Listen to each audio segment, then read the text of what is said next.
Saudara, RUU Perampasan Aset yang jadi tuntutan publik untuk segera disahkan kini masuk dalam program legislasi nasional atau Prolegnas Prioritas 2025. Anggota Komisi 3 DPR RI Beni Kaharman bilang, DPR harus membuka partisipasi publik dalam pembahasan RUU. Beni menyatakan masuknya RUU Perampasan Aset ke Prolegnas Prioritas 2025 sebagai respons cepat atas tuntutan publik. Namun Beni tidak menjamin RUU Perampasan Aset ini bakal disahkan tahun ini. Yang terpenting menurutnya adalah pembahasan tentang RUU ini dimulai.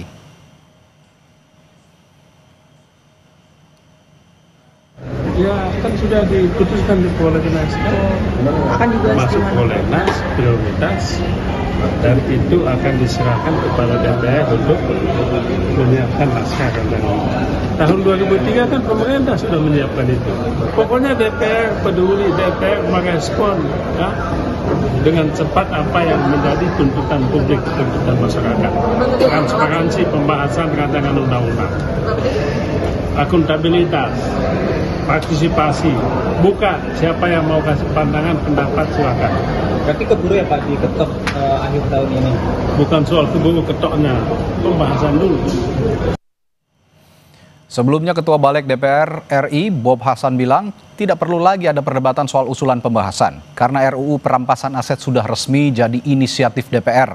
Bob menambahkan RUU Perampasan Aset jadi prioritas diselesaikan tahun 2025. 3 RUU yang diusulkan untuk masuk dalam perubahan kedua Prolegnas RUU Prioritas tahun 2025 yaitu 1. RUU tentang perampasan aset, 2.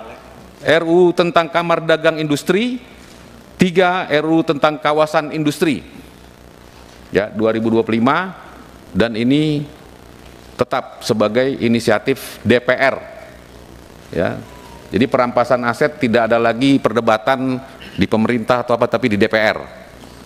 Dan itu masuk dalam tahun 2025. Menteri Hukum Supratman Andi Aktas bilang pemerintah siap untuk membahas RUU Perampasan Aset bersama DPR. Menurut Supratman, keputusan pemerintah dan DPR agar RUU Perampasan Aset segera dibahas bukti keberhasilan pertemuan Presiden Prabowo dan Ketua Umum Partai Politik. Sehingga pemerintah tinggal menunggu hasil penyusunannya, kemudian nanti dikirim, Presiden akan memberikan surprise. Kita tunggu dulu ya, yang penting keputusan politiknya hari ini lewat Pak Ketua dan teman-teman di Balik sudah jelas.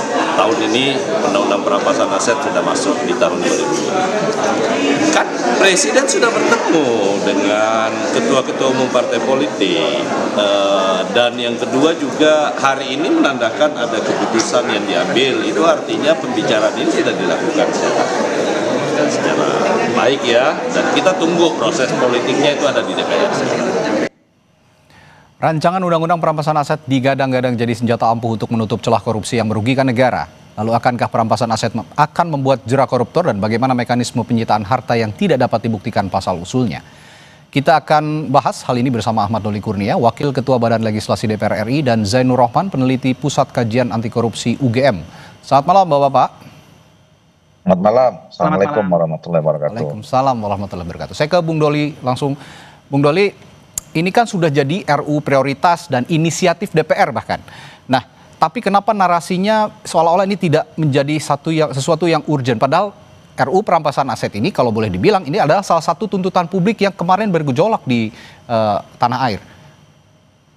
Ya, pertama saya mau jelaskan bahwa sebenarnya pembicaraan tentang rancangan Undang-Undang Perampasan Aset ini bagi kami di periode ini di DPR itu sudah berlangsung sejak awal periode ini sebetulnya ya. Dan saya juga tahu bahwa di pemerintah juga ada tim di Kementerian Hukum yang juga sering membahas ya tentang bagaimana supaya kita bisa menyesuaikan dengan sistem hukum kita yang tidak mengenal pembuktian terbalik. Terus kemudian bagaimana supaya kalaupun jadi undang-undang ini bisa efektif, tidak disalahgunakan oleh pihak-pihak atau kepentingan-kepentingan tertentu. Jadi itu sebetulnya bergulir selama ini sampai pada kesimpulan kemarin kita akhirnya mendorong supaya diselesaikan dulu undang-undang KUHP, baru nanti kemudian dibahas. Nah, kemudian yang kedua yang paling penting adalah kita menempatkan bahwa undang-undang ini kalau nanti sudah menjadi undang-undang ya, perampasan aset atau apapun lah namanya nanti, ini adalah bagian dari kita berupaya secara serius untuk melakukan pemberantasan korupsi. Oke. Jadi artinya undang-undang yang berkaitan dengan pemberantasan korupsi sudah ada, ya ada Tipikor, ada TPU, tapi kita lebih memperkuatnya lagi dengan ini.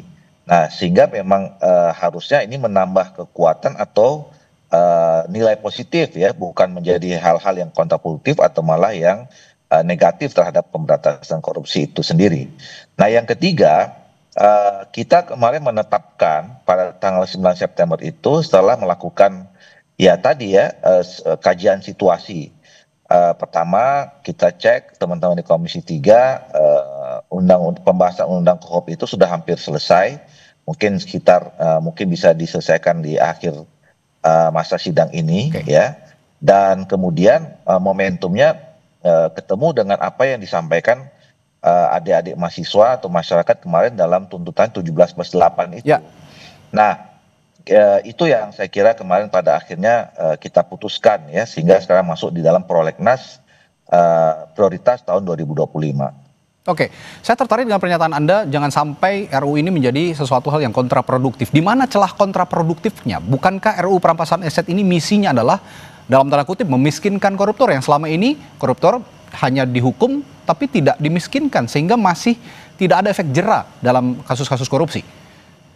Ya, tentu kita setuju ya, ketika seseorang atau kelompok orang setelah dibuktikan dan kemudian dinyatakan ya bersalah oleh peradilan kita, di mana mereka itu mengambil atau merugikan negara, tentu kemudian harus dikembalikan dan kemudian harus ada efek jera ya. Apakah kemudian nanti itu yang akan kita bahas.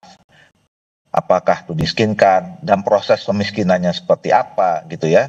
Dan itu kan juga harus didetailkan nanti.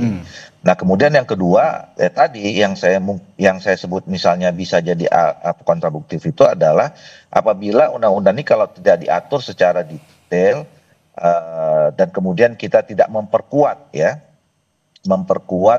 aparat-aparat penegak hukum yang akan menggunakan atau yang kemudian menjadi melakukan tindakan terhadap tindak lanjut dari undang-undang ini, yaitu tidak disalahgunakan ya, tidak menyasar kepada orang-orang yang memang mungkin tidak terbukti melakukan kesalahan. Jadi kita tidak boleh kemudian menggunakan semua perangkat atau instrumen hukum termasuk undang-undang ini untuk proses kriminalisasi misalnya, atau kemudian menyasar kepada orang-orang yang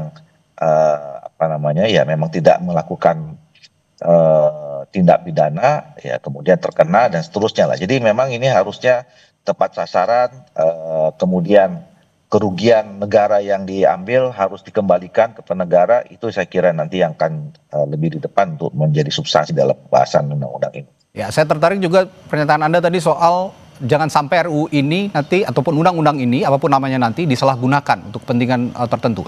Saya akan tanyakan itu, tapi saya harus ke Mas Rohman dulu untuk menanyakan perspektifnya Mas Rohman tentang urgensi pembahasan RUU perampasan aset ini yang berlarut-larut, bahkan sampai detik ini juga seolah narasinya di DPR ini tidak menjadi sesuatu yang urgent. Bagaimana ini Mas Rohman? Ya, tentu Republik ini sudah sangat lama ya menanti undang-undang perampasan aset. Pertama kali dimuat dalam prolegnas, saya ingat saya itu 2008, ya. 17 tahun yang lalu gitu ya. Sudah sangat lama. Nah, ini narasinya semakin menguat dengan tuntutan mahasiswa dan rakyat kemarin gitu ya. Saya berharap pembentuk undang-undang dapat memahami dan menyerap aspirasi rakyat yang sangat jelas itu gitu ya. Sehingga ketika sekarang sudah dimasukkan di dalam prolegnas, maka harus ada kesungguhan yang mengerahkan segala daya dan upaya untuk menyerap aspirasi rakyat, meaningful participation, agar rakyat itu bisa didengar, dipertimbangkan, dan dijelaskan di dalam proses penyusunan RUU perampasan aset ini. Yang kedua saya pikir gitu ya, concern soal penyalahgunaan RUU perampasan aset ketika nanti disahkan sebenarnya adalah concern yang tepat tetapi juga tidak perlu berlebihan gitu ya. Kenapa? Karena undang-undang apapun itu bisa disalahgunakan kalau aparat penegak hukumnya tidak beres, kalau banyak judicial corruption, korupsi di bidang penegakan hukum. Oleh karena itu menurut saya ada dua langkah. Yang pertama, di dalam rancangannya sendiri, di dalamnya harus ada akuntabilitas setiap tindakan aparat penegak hukum.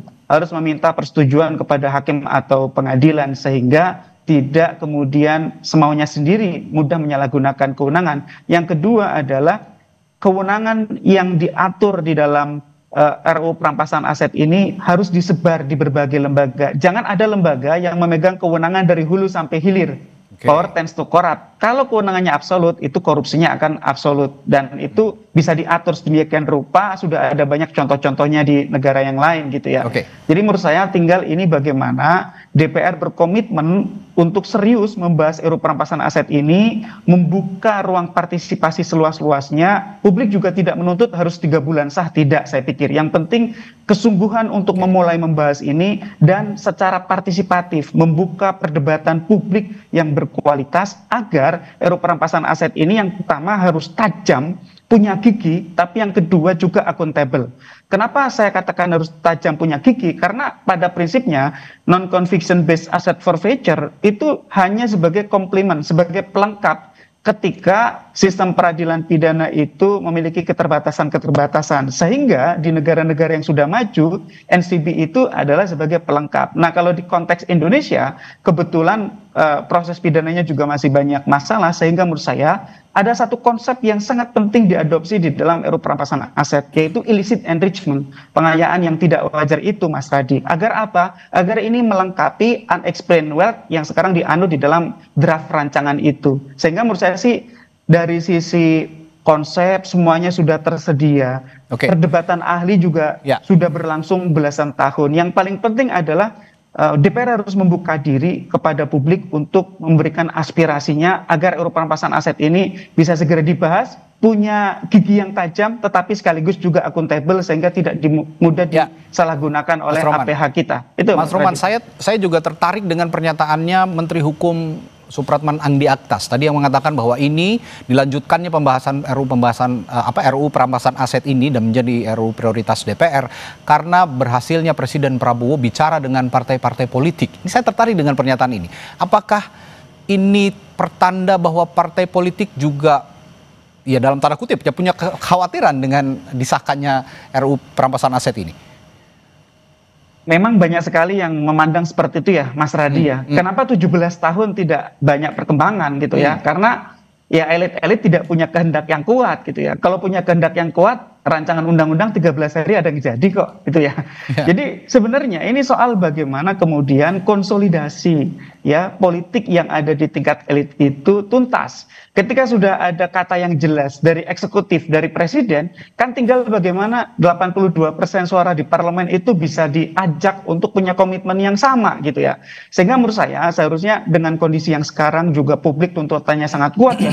Apalagi sekarang publik ini mengintip ya dunia internasional ya Mas Radi ya. Publik mengintip Nepal, publik mengintip tempat-tempat lain. Nepal itu bukan soal diblokirnya sosmed. Nepal itu youth movement karena korupsi yang sangat luar biasa menggejala di sana. Nepal itu indeks persepsinya mirip Indonesia gitu ya. Indeks persepsi korupsinya di angka yang buruk sehingga mereka punya aspirasi agar ada gerakan anti korupsi. Meskipun ya saya berharap kejadian di Nepal jangan sampai terjadi di Indonesia dalam konteks kerusuhannya, tetapi yang harus direspon oleh elit-elit kita adalah kehendak rakyat itu harus dapat ditangkap dengan baik dan kemudian diberi saluran yang itu tadi, didengar, dipertimbangkan dan mendapatkan penjelasan sehingga meaningful participation. Mas Radi. Ini masih berkaitan dengan partai politik. Saya kembali ke Bung Doli kalau begitu. Ini tadi saya sempat singgung, Bung Doli menyatakan jangan sampai ini disalahgunakan untuk kepentingan tertentu begitu ya, termasuk mungkin kepentingan politik atau kriminalisasi. Saya akan tanyakan bagaimana DPR juga menjawab kekhawatiran publik soal RUU perampasan aset ini bisa disalahgunakan untuk kepentingan politik atau kriminalisasi lawan politik. Saya akan tanyakan hal itu setelah jeda di Sapa Indonesia Malam. Tetaplah bersama kami.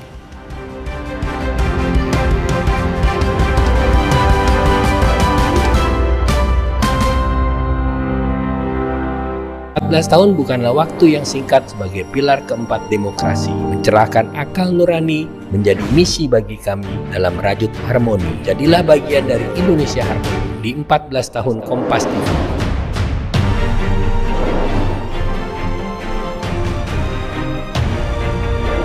Saya Muhaimin Iskandar mendukung Harmonisia sebagai wujud nyata menjaga keharmonisan Indonesia. Aku ketipu. Aku pun nggak nyangka, agak lain cara nipunya. Modus penipuan semakin agak lain. Saatnya kita kasih tahu yang lain. Dono, kasino. Tiba-tiba dapat chat yang isinya nggak jelas. Dono selalu kasino. Penipuan semakin agak lain. Saatnya kita kasih tahu yang lain. Kalau Dono, kasino. Pas aku coba Le Mineral, seger banget, nggak bikin enak sama sekali. Benar, karena Le Mineral dari pegunungan terpilih. Setiap tetesnya melewati lapisan batuan alami, membuat airnya lebih sehat, lebih segar. Kayak ada manis-manisnya. Le Mineral. Semua botol bayi tertulis 100% bebas BPA. Kalau air galon, ada nggak ya yang 100% bebas BPA? Untuk itu, Le Mineral hadir dengan galon yang 100% bebas BPA, ditandai dengan kode segitiga nomor 1. Le Mineral. Mulai 25 kalsium 콜라겐 브루크랑 꿀리크리프 툴랑 크로포스 No worries 콜라겐 Susu steril dengan 1000 mg kolagen dan kalsium, kulit no keriput, tulang no keropos. 콜라겐 susu awet muda. Pas aku coba Le Mineral, seger banget, nggak bikin enak sama sekali. Benar, karena Le Mineral dari pegunungan terpilih. Setiap tetesnya melewati lapisan batuan alami, membuat airnya lebih sehat, lebih segar. Kayak ada manis-manisnya. Le Mineral.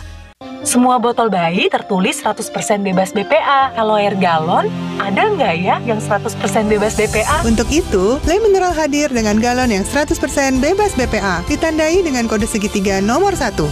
Le Mineral. Mulai 25 kalsium 콜라겐 브루크랑 꿀리크리프 툴랑 크로포스 No worries 콜라겐 Susu steril dengan 1000 mg kolagen dan kalsium, kulit no keriput, tulang no keropos. 콜라겐 susu awet muda. Tiap orang punya semangatnya masing-masing untuk memberikan yang terbaik. Terima kasih untuk kamu yang tidak bercerita, tapi selalu semangat 100%. Kopi Kapal Api, jelas lebih enak. Pas aku coba Le Mineral, seger banget, nggak bikin enak sama sekali. Benar, karena Le Mineral dari pegunungan terpilih. Setiap tetesnya melewati lapisan batuan alami, membuat airnya lebih sehat, lebih segar. Kayak ada manis-manisnya. Le Mineral. Semua botol bayi tertulis 100% bebas BPA. Kalau air galon, ada nggak ya yang 100% bebas BPA? Untuk itu, Le Mineral hadir dengan galon yang 100% bebas BPA, ditandai dengan kode segitiga nomor 1. Le Mineral. Mulai 25 kalsium 콜라겐 브루크랑 꿀리크리프 툴랑 크로포스 No worries 콜라겐 Susu steril dengan 1000 mg kolagen dan kalsium, kulit no keriput, tulang no keropos. 콜라겐 susu awet muda. Tiap orang punya semangatnya masing-masing untuk memberikan yang terbaik. Terima kasih untuk kamu yang tidak bercerita, tapi selalu semangat 100%. Kopi Kapal Api, jelas lebih enak.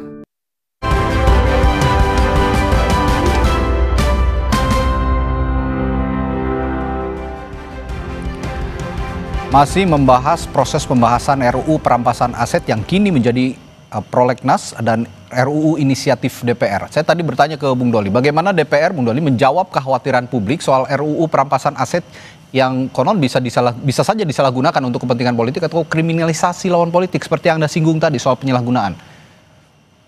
Iya, saya kira kalau misalnya adanya kekhawatiran penyelewengan ya, tidak hanya ke politik atau kemudian pada orang-orang atau yang terindikasi sebagai kekuatan politik saja ya, tapi juga bisa menyasar kepada masyarakat biasa saja. Nah, itu yang kita harus antisipasi. Saya kira tadi bagus ya masukan yang disampaikan oleh Mas Zainur Rahman itu, bahwa nanti saya kira dalam undang-undang ini harus diatur tadi pertama soal akuntabilitas ya, atau mekanisme akuntabilitasnya. Jadi sebelum ada tindakan-tindakan perampasan atau pengambilan aset itu yang memang harus dikoordinasikan dengan peradilan dan seterusnya. Kemudian yang kedua adalah memang tidak boleh ada satu instrumen atau lembaga atau lembaga aparat hukum yang betul-betul absolut kewenangannya atau kekuasaannya ya, sehingga memang tidak bicara tentang dari hulu ke hilir. Nah itu yang saya kira juga bisa mengantisipasi tidak terjadinya adanya penyelewengan atau penyalahgunaan kekuasaan terhadap pelaksanaan undang-undang ini. Oke, sekarang saya beranjak ke pembahasan penyitaan aset, mekanismenya ya, mekanisme penyitaan aset sendiri. Dari DPR sendiri apakah ada dukungan khusus terhadap mekanisme penyitaan aset yang dimiliki dari hasil korupsi, benar-benar didapatkan dari hasil korupsi? Karena bisa saja ini menyasar kepada pihak-pihak yang sebenarnya punya harta tapi bukan dari hasil korupsi, Bang Doli. Nah itu dia, itu yang saya kira juga menjadi salah satu kehati-hatian ya, terhadap penyitaan. Dan tadi ya dikaitkan dengan soal pemiskinan itu, di mana pada kita bisa menempatkan posisi dimulai darinya proses pemiskinan dan terhadap waktu yang seperti apa, ya kan? Nah ini yang menurut saya juga nanti akan menjadi pembahasan serius. Nah jadi kalau misalnya secara substansi saya tidak atau belum bisa menyampaikan ya, karena kan kita baru mulai. Walaupun saya katakan tadi secara umum kita sudah mulai diskusi lepas ya selama ini di teman-teman DPR beranjak dari rancangan undang-undang yang dulu pernah disampaikan oleh pemerintah sebetulnya. Nah tentu itu juga harus kita update, harus kita sesuaikan dengan perkembangan-perkembangan yang sekarang, dan kemudian tadi isu-isu yang mengemuka supaya memang undang-undang ini on the track ya. Poinnya adalah untuk membantu mensukseskan rencana kita untuk memberantas korupsi dan kemudian kekayaan negara itu yang memang bukan kepada haknya yang diberikan, itu dikembalikan kepada negara untuk dikembalikan kepada kepentingan rakyat bangsa dan negara kita, kira-kira begitu. Oke, kalau gitu untuk substansi mungkin Mas Rohman punya masukan terhadap hal ini, bagaimana mekanisme pembuktian terbalik atas harta yang tidak dapat dijelaskan sumbernya misalnya, Mas Rohman? Ya, untuk menghindari power imbalance ya, ketidakseimbangan power, maka pembuktian itu seharusnya tetap dilakukan oleh JPU gitu ya. Tetapi ya bagi penguasa hartanya itu dapat membuktikan sebaliknya. Nah, jadi kalau tadi kan Pak Ahmad Doli menyampaikan Indonesia itu tidak mengenal pembuktian terbalik sepenuhnya gitu ya. Di dalam Undang-Undang Tipikor pun sebenarnya itu semi begitu ya. Sebenarnya sudah ada pasal di dalam Undang-Undang Tipikor yang mengatur semi gitu ya. Juga di Undang-Undang TPPU itu juga semi pembuktian terbalik. Bisa dikatakan ya tidak sepenuhnya pembuktian terbalik, tetapi di sana yang wajib membuktikannya adalah JPU, tetapi bagi pihak yang menguasai harta tersebut boleh membuktikan kalau harta tersebut diperoleh dari sumber yang sah, maka dia tidak akan disita gitu ya. Jadi persoalan pemiskinan sebenarnya itu adalah bahasa populer, bukan merupakan bahasa hukum. Harta yang bisa disita itu yang pertama adalah yang merupakan alat kejahatan, hasil kejahatan terkait dengan kejahatan, atau sebagai bentuk uang untuk mengganti dari hasil kejahatan yang disembunyikan atau dilarikan atau dicuci gitu ya. Misalnya hasil kejahatannya itu tidak diketahui karena misalnya dilarikan ke luar negeri. Nah maka harta sah yang ada di dalam negeri itu bisa dilakukan penyitaan untuk dimohonkan kepada pengadilan untuk dirampas sebagai bentuk pengganti atas hasil korupsi. Nah apa bedanya antara RUU perampasan aset dengan model undang-undang tindak pidana korupsi misalnya? Undang-undang tindak pidana korupsi itu kan yang menjadi tersangka dan terdakwanya adalah orang pelaku, baik itu orang manusia atau orang badan usaha, right person atau naturalized person. Sedangkan kalau dalam RUU perampasan aset yang menjadi fokus itu adalah asetnya gitu ya. Jadi tidak perlu membuktikan dalam konteks perbuatan pidananya harus terbukti, tetapi hartanya itu bisa disita ketika harta itu tidak berasal dari sumber yang sah atau berasal dari sumber yang tidak sah itu, sehingga namanya non conviction based asset forfeiture gitu ya, NCBAF itu tadi. Itu yang membedakan konsep antara peradilan pidana dengan peradilan perampasan aset. Dan peradilan perampasan aset ini kuasi antara pidana dan perdata. Dan yang penting, harta korupsi yang dirampas ini sebetulnya harus kembali ke rakyat juga, karena sistem penyimpanan dan pengelolaan harta rampasan ini kalau tidak dikelola dengan baik juga bisa terjadi penyalahgunaan. Pertanyaan saya adalah banyak nih kasus korupsi berhenti di vonis pidana tanpa ada pengembalian aset hasil korupsi saat ini. Nah, menurut Mas Rohman bagaimana strategi hukum yang adil agar hasil korupsi ini bisa kembali ke rakyat seperti yang saya katakan tadi? Ya, kalau dalam konteks RUU perampasan aset, pembahasan yang pertama adalah lembaga. Siapa yang mengelola asetnya gitu ya. Itu penting karena harus lembaga yang amanah gitu ya. Kalau kami usulkan lembaga itu adalah lembaga tersendiri, jangan di institusi penegak hukum gitu ya. Misalnya di KPK jangan, atau juga di Kejaksaan juga jangan. Kalau institusi tersendiri yang sudah ada misalnya di DJKN ataukah dibentuk baru juga silahkan. Tapi kalau bentuk baru itu costly, mahal, ya sudah. Indonesia kan negara punya DJKN yang melakukan pengelolaan terhadap kekayaan negara. Tinggal nanti dibentuk unit khusus di dalam DJKN itu misalnya. Jadi menurut saya yang paling penting adalah ketika sudah ada proses pidana di kamar pidana, kemudian dari sisi perampasan asetnya hanya berfokus kepada asetnya saja. Ketika asetnya sudah berhasil dirampas, maka jangan sampai aset itu disalahgunakan, misalnya diselewengkan oleh aparat penegak hukum. Maka itu dikelola oleh LPA, ya lembaga pengelola aset. Ya nanti siapa itu yang nanti bisa dibahas di DPR. Yang tadi kami usulkan itu adalah di DJKN dan itu bisa dibuat unit tersendiri di sana sehingga itu tadi mengurangi potensi abuse of power kalau hulu sampai hilir ada di tangan satu institusi gitu ya. Sehingga institusi, itu betul, tadi saya sepakat. Harus disebar begitu ya pengelolaannya berarti harus disebar. Dan karena kalau disebar pengawasannya juga bisa bersama. Nah, pertanyaan saya berikutnya ke Bung Doli. Sejauh ini apakah DPR sudah membuat regulasi atau ada setidaknya pembahasan yang memastikan harta rampasan dikelola dengan transparan? Bung Doli? Oh baik, sepertinya ada kendala sambungan bersama Bung Ahmad Doli Kurnia. Kalau begitu saya kembali ke Mas Rohman. Kalau gitu Mas Rohman, kalau melihat tadi lembaga-lembaga yang harusnya punya integritas penuh begitu ya untuk mengelola rampasan aset ini, dan sepertinya pengawasannya juga harus bersama dan tidak dikelola secara tunggal. Menurut Anda lembaga-lembaga siapa saja yang benar-benar bisa mengelola harta rampasan ini dengan baik? Ya itu Mas. Oh baik, saya bertanya dulu ke Mas Rohman, silakan. Nanti saya terakhir ke Bung Doli, silakan. Baik. Mas Rohman. Mas Radi, jadi harta rampasan itu kan sifatnya macam-macam ya. Ada yang mudah rusak, ada yang tahan lama gitu ya. Misalnya hewan ternak tuh, hewan ternak segera melahirkan. Kalau tidak diurus juga dia kurus dijual murah gitu ya. Atau ada yang berupa kebun harus diurus. Atau yang berupa saham misalnya harus diurus gitu ya. Sehingga yang mengurus adalah sebaiknya lembaga yang memiliki kemampuan untuk mengurus itu. Dan yang salah satu yang menurut saya tepat itu adalah Direktorat Jenderal Kekayaan Negara di Kementerian Keuangan. Mereka sudah punya sistemnya, sudah punya SDM-nya, sudah punya betul. Sehingga itu tinggal dilanjutkan saja.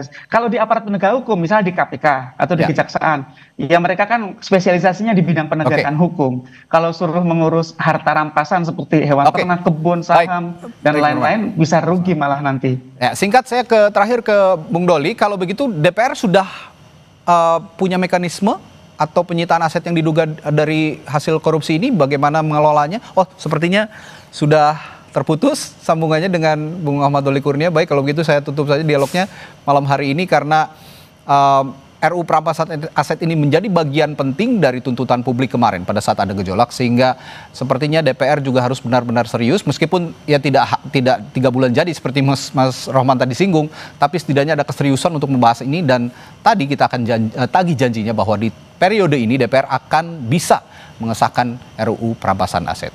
Terima kasih Bung Zainur Rahman dari Pukat UGM telah berbagi perspektifnya malam hari ini, dan sebelumnya tadi ada Bung Ahmad Doli Kurnia, Wakil Ketua Badan Legislasi DPR di Sapa Indonesia Malam telah bergabung. Terima kasih Bapak, selamat malam.